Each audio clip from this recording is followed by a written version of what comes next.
യേശുവിൽ ഏറ്റവും അനുഗ്രഹീതരായ പ്രിയപ്പെട്ടവരെ, നല്ല ദിവസം നിങ്ങൾക്ക് ആശംസിക്കുന്നു. നിങ്ങൾക്ക് വേണ്ടി ദൈവസന്നിധിയിൽ പ്രത്യേകം പ്രാർത്ഥിക്കുന്നു. വചനം കേൾക്കുന്ന, പ്രാർത്ഥിക്കുന്ന എന്നെ ഓർത്ത്, എൻ്റെ കുടുംബത്തെ ഓർത്ത് ദൈവം സന്തോഷിക്കുന്നുണ്ട്. ദൈവം സ്വർഗത്തിൽ നിന്ന് നോക്കുന്നു, ദൈവത്തെ തേടുന്ന മനുഷ്യരുണ്ടോ എന്ന്. ഇന്ന് ഞാനും നിങ്ങളും ദൈവത്തിൻ്റെ വചനമാണ് കേൾക്കുന്നത്. നിങ്ങളുടെ എല്ലാ വിഷയങ്ങൾക്കും വേണ്ടി പ്രാർത്ഥിക്കുന്നു. വലിയ കയറ്റമൊക്കെ കയറുമ്പോൾ മനുഷ്യൻ കിതയ്ക്കും. ഇതുപോലെ പല മനുഷ്യരും പല പ്രതിസന്ധികളിലൂടെ നടന്ന് ജീവിതത്തിൽ വല്ലാതെ കിതയ്ക്കുന്നവരാണ്. അവർ വല്ലാതെ കിതയ്ക്കും. മുന്നോട്ട് പോകാൻ പറ്റാത്ത വിധത്തിൽ ജീവിതത്തിൽ കിതയ്ക്കുന്നവരുണ്ട്, കഷ്ടപ്പെടുന്നവരുണ്ട്, വിഷമിക്കുന്നവരുണ്ട്. ഇന്ന് നിങ്ങളോട് എല്ലാവരോടുമായി ചോദിക്കട്ടെ, നിങ്ങളുടെ കുടുംബത്തിൽ പ്രാർത്ഥനയൊക്കെ ഉണ്ടോ? നിങ്ങളുടെ കുടുംബത്തിലെ വീട്ടിലെ എല്ലാവരും പ്രാർത്ഥിക്കുന്നവരാണോ? നിങ്ങളുടെ കുടുംബത്തിൽ നല്ലൊരു പ്രാർത്ഥനയുണ്ടാകട്ടെ. ദൈവവചനം കേൾക്കുന്ന നിങ്ങളുടെ കുടുംബത്തിൽ ദൈവസ്നേഹത്തിൻ്റെ പ്രാർത്ഥനകൾ ഉണ്ടാകട്ടെ. നിങ്ങളുടെ മക്കൾ ദൈവവിശ്വാസത്തിൽ വളരട്ടെ. നിങ്ങളുടെ കുഞ്ഞുങ്ങൾക്ക് നല്ലൊരു ഭാവി ലഭിക്കാനിടയാകട്ടെ.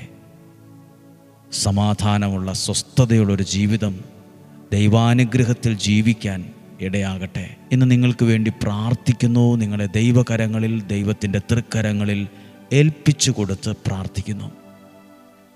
നമ്മൾ ഇന്ന് കേൾക്കാൻ പോകുന്ന വചനം, ആ വചനത്തെ ധ്യാനിക്കുമ്പം, ആ വചനം കേൾക്കുമ്പം നിങ്ങളുടെ നിയോഗവും ആവശ്യവും ആ വചനത്തോട് ചേർന്ന് പറഞ്ഞ് പ്രാർത്ഥിക്കണം.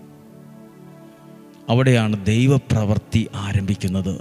ഇന്ന് വായിക്കുന്ന വചനം 2 സാമുവേലിൻ്റെ പുസ്തകം 15-ാം അധ്യായം 30-ാമത്തെ വാക്യമാണ്. ദാവീദ് അനുഭവിച്ച ഒരു വലിയ മനോദുഃഖം എഴുതിയിട്ടുണ്ട്. ദാവീദ് കരഞ്ഞതിനെക്കുറിച്ച് എഴുതിയിട്ടുണ്ട്. ദാവീദ് അനുഭവിച്ച ഒറ്റപ്പെടലിനെക്കുറിച്ച് എഴുതിയിട്ടുണ്ട്. 2 സാമുവേൽ 15-ാം അധ്യായം 30-ാമത്തെ വാക്യം, ദാവീദ് നഗ്നപാതകനായി തലമൂടി കരഞ്ഞുകൊണ്ട് ഒലിവ് മലയുടെ കയറ്റം കയറി. ഒരു വിഷമാവസ്ഥയൊന്ന് ആലോചിച്ച് നോക്കൂ. നമ്മൾ അനുഭവിക്കുന്ന പോലെ ചില വേദനയും കണ്ണുനീരും സങ്കടവും ഒറ്റപ്പെടലുമൊക്കെ ദാവീദും അനുഭവിച്ചു. ദാവീദ് കാലിലൊരു ചെരുപ്പ് പോലും ധരിക്കാതെ നഗ്നപാതനായി തലമൂടി കരഞ്ഞുകൊണ്ട് ഒലിവ് മലയുടെ കയറ്റം കയറി. ജീവിതത്തിൽ കരയുന്നവരുണ്ട്. കരഞ്ഞുകൊണ്ട് വാഹനം ഓടിക്കുന്നവരെ കണ്ടിട്ടുണ്ട്. ബസ് സ്റ്റോപ്പിൽ, ബസ് സ്റ്റാൻഡിലിരുന്ന് കരയുന്നവരെ കണ്ടിട്ടുണ്ട്. അടുക്കളയിൽ കരഞ്ഞുകൊണ്ട് ഭക്ഷണം പാകം ചെയ്യുന്നവരുണ്ട്. ഒറ്റയ്ക്ക് മുറി അടച്ച് കട്ടിലിൻ്റെ ഒരു മൂലയ്ക്കിരുന്ന്, കസേരയിലിരുന്ന് ഒക്കെ കരയുന്നവരുണ്ട്. പറമ്പിൽ പോയിരുന്ന് മാറിയിരുന്ന് കരയുന്നവരുണ്ട്. ചിലപ്പോൾ ഈ വാഹനമൊക്കെ, ബൈക്കൊക്കെ ഓടിച്ചു പോകുമ്പോൾ ഒരു ഹെൽമെറ്റൊക്കെ ധരിച്ച് ആ ഹെൽമെറ്റ് വെച്ചുകൊണ്ട് കരഞ്ഞുകൊണ്ട് പോവുക.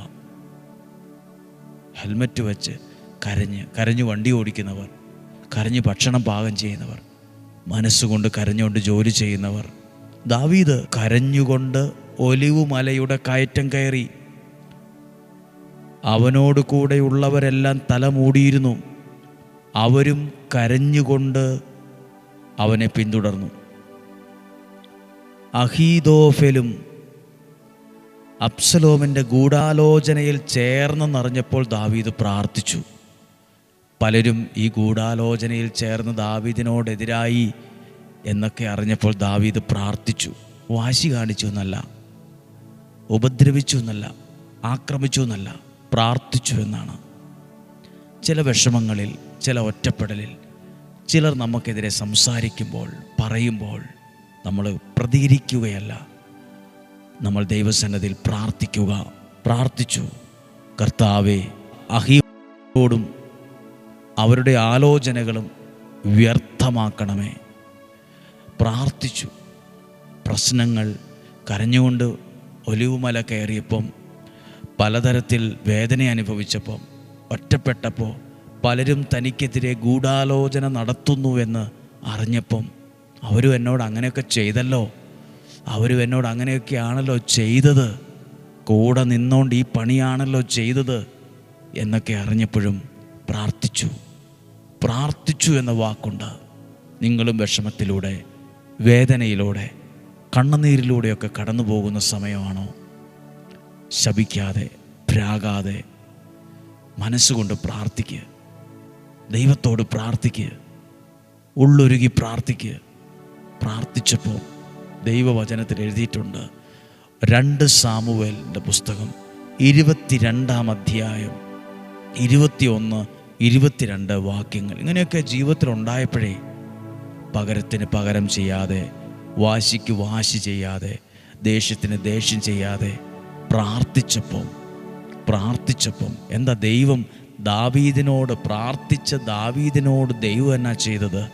22-ാം അധ്യായം 2 സാമുവേൽ 22-21 വാക്യം വായിക്കുകയാണ്. എൻ്റെ നീതിക്കൊത്ത വിധം കർത്താവ് എനിക്ക് പ്രതിഫലം നൽകി. ഉറക്കെ അത് വായിക്കണം. അത് പലപ്പോഴായി ചിന്തിക്കണം. ദൈവം എനിക്ക് നീതിക്കൊത്ത പ്രതിഫലം നൽകി. എൻ്റെ കൈകളുടെ നിർമ്മലതയ്ക്ക് ചേർന്ന വിധം എനിക്ക് പകരം തന്നു. പ്രതിഫലം നൽകി, പകരം അനുഗ്രഹം നൽകി, എന്നെ അനുഗ്രഹിച്ചു. 22 കർത്താവിൻ്റെ വഴിയിൽ നിന്ന് ഞാൻ വ്യതിചലിച്ചില്ല. തിന്മ ചെയ്ത് എൻ്റെ ദൈവത്തിൽ നിന്ന് ഞാൻ അകന്നു പോയില്ല. അവിടുത്തെ കൽപ്പനകൾ എൻ്റെ കൺമുമ്പിൽ ഉണ്ടായിരുന്നു. അവിടുത്തെ നിയമങ്ങൾ ഞാൻ ലംഘിച്ചില്ല. 25-ാമത്തെ വാക്യം, ആകയാൽ എൻ്റെ നീതിയും നിഷ്കളങ്കതയും കണ്ട് കർത്താവ് എനിക്ക് പ്രതിഫലം നൽകി. 25-ാമത്തെ വാക്യം നോക്കിയേ. ആകയാൽ എൻ്റെ നീതിയും എൻ്റെ നിഷ്കളങ്കതയും കണ്ട് കർത്താവ് എനിക്ക് പ്രതിഫലത്തെ നൽകി. പ്രിയപ്പെട്ടവരെ, ഇപ്പോൾ പ്രാർത്ഥിക്കുമ്പോൾ നിങ്ങളും ഒരുപക്ഷെ ദാവീദ് കടന്നു പോയ പോലെ ചില ഒറ്റപ്പെടലിൽ, ചില പ്രതിസന്ധികളിൽ, ജീവിതം മടുത്ത പോലെ, ഒലിവുമല കരഞ്ഞുകൊണ്ട് കയറിയ ദാവീദ് സാക്ഷ്യം പറയുക, എനിക്ക് ദൈവം പ്രതിഫലം നൽകി. എൻ്റെ കണ്ണുനീര് കണ്ട് എൻ്റെ ആ നീതിക്കൊത്ത വിധം ദൈവം എന്നോട് നീതി കാണിച്ചു, എന്നെ അനുഗ്രഹിച്ചു, എനിക്ക് പ്രതിഫലം നൽകി, എന്നെ സഹായിച്ചു എന്നൊക്കെ നമ്മുടെ ജീവിതത്തിലും ദാവീദിൻ്റെ അനുഭവങ്ങൾ ഉണ്ടാകുമ്പോൾ ദൈവത്തോട് ചേർന്ന് പ്രാർത്ഥിക്കുക. നിങ്ങൾ ഇന്ന് ഏതെല്ലാം കാര്യങ്ങൾക്ക് വേണ്ടി പ്രാർത്ഥിക്കുന്നു, ഈ വചനത്തോട് ചേർത്ത് ചിന്തിച്ച് പ്രാർത്ഥിക്കണം. ഈ വചനത്തോട് ചേർത്ത് വെച്ച്, എൻ്റെ കുടുംബത്തിൽ ഇന്ന കാര്യം, എൻ്റെ കുടുംബത്തിൽ ഈ കാര്യം, ദൈവമേ സഹായിക്കണമേ, ദൈവമേ അനുഗ്രഹിക്കണമേ.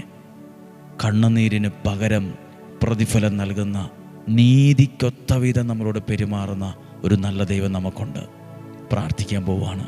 കർത്താവേ, ഈ ബുധനാഴ്ച ദിവസം ഈ വചനം ഞങ്ങൾ കേൾക്കുമ്പോൾ ഞങ്ങളുടെ ജീവിതത്തിലെ ചെറുതും വലുതുമായ അനുഭവങ്ങളെ തരികയാണ്. കയറ്റം കയറുമ്പോൾ കിതയ്ക്കുന്ന പോലെ ജീവിതത്തിൽ കിതയ്ക്കുന്നവരും മടുത്തവരൊക്കെ ഉണ്ട്. സഹായിക്കണമേ. നീതിക്കൊത്ത പ്രതിഫലം നൽകണമേ. പ്രതിഫലം നൽകി അനുഗ്രഹിക്കണമേ. ഞങ്ങളുടെ പ്രാർത്ഥന കേൾക്കണമേ. ഡെയിലി ബ്ലെസ്സിങ്ങിൽ വചനം കേൾക്കുന്ന സകലരുടെയും പ്രാർത്ഥന കേൾക്കണമേ. ദൈവമേ അനുഗ്രഹിക്കണമേ. ഈ ജനത്തെ കൈവിടരുതേ, ഈ കുടുംബത്തെ കൈവിടരുതേ. ഒരു ദോഷവും വരാൻ സമ്മതിക്കരുത്, ഒരു അനർത്ഥവും വരരുത്, ഒരു തിന്മയും വരരുത്. സമർത്ഥമായി ജനത്തെ അനുഗ്രഹിക്കണമേ. ഇവർക്ക് വേണ്ടി പ്രാർത്ഥിക്കുന്നു. നമ്മുടെ കർത്താവ് ഈശോ മിശിഹായുടെ കൃപയും പിതാവായ ദൈവത്തിൻ്റെ സ്നേഹവും പരിശുദ്ധാത്മാവിൻ്റെ സഹവാസവും നിങ്ങളോട് കൂടെ ഉണ്ടായിരിക്കട്ടെ. നിങ്ങളുടെ കുടുംബത്തിൽ ഉണ്ടായിരിക്കട്ടെ. നിങ്ങളുടെ യാത്രകളിൽ ഉണ്ടായിരിക്കട്ടെ. രോഗങ്ങൾ, അപകടങ്ങൾ, ദുർമരണങ്ങൾ, മൂപ്പെത്താത്ത മരണം, ചതികളിൽ നിന്നും, വഞ്ചനയിൽ നിന്നും, നിരാശയിൽ നിന്നും, കുറ്റബോധത്തിൽ നിന്ന് ഞങ്ങളെ സംരക്ഷിക്കണമേ. ദീർഘായുസ്സും ആരോഗ്യവും സമാധാനവും സന്തോഷവും തരണമേ. ഡെയിലി ബ്ലെസ്സിങ്ങിൻ്റെ ഭാഗമായി നിൽക്കുന്ന എല്ലാ വ്യക്തികളെയും കുടുംബങ്ങളെയും ഓർത്ത് പ്രാർത്ഥിക്കുന്നു. സാധ്യം എല്ലാവർക്കും അയച്ചു കൊടുക്കാൻ ഒരനുഗ്രഹം ഉണ്ടാകട്ടെ. നമ്മളിലൂടെ അനേകർ ദൈവത്തെയും ദൈവവചനത്തെയും അറിയാനിടവരട്ടെ. ഇന്നും ജീവിക്കുന്ന യേശുവിൻ നാമത്തിൽ മനസ്സുകൊണ്ട് പ്രാർത്ഥനയോടെ വിശ്വാസത്തോടെ നിങ്ങളെ അനുഗ്രഹിച്ചു പ്രാർത്ഥിക്കുന്നു. ഇപ്പോഴും എപ്പോഴും എന്നേക്കും ആമേൻ. സന്തോഷമായിട്ടിരിക്കുക. നല്ലൊരു ദിവസം ആശംസിക്കുന്നു. സാധ്യമായിടത്തോളം ആളുകളിൽ ഗ്രൂപ്പുകളിലൊക്കെ അയച്ചു കൊടുക്കണം. അനേകർ കേൾക്കാനിടയാകട്ടെ. ദൈവം നമ്മളെല്ലാവരെയും സമർത്ഥമായിട്ട് അനുഗ്രഹിക്കട്ടെ. നല്ലൊരു ദിവസം ഇന്ന് ആശംസിക്കുന്നു. നാളെയും 5:30, നാളെ വ്യാഴാഴ്ചയാണ്. നാളെ 5:30 തന്നെ വചനം കേൾക്കാൻ ഭാഗ്യവും അനുഗ്രഹവും ഉണ്ടാകട്ടെ. നാളെയും ഒരുമിച്ച് കാണുന്നതുവരെ സ്വർഗത്തിലെ ദൈവം നമ്മെ ഓരോരുത്തരെയും സംരക്ഷിക്കട്ടെ, സൂക്ഷിക്കട്ടെ. ആമേൻ.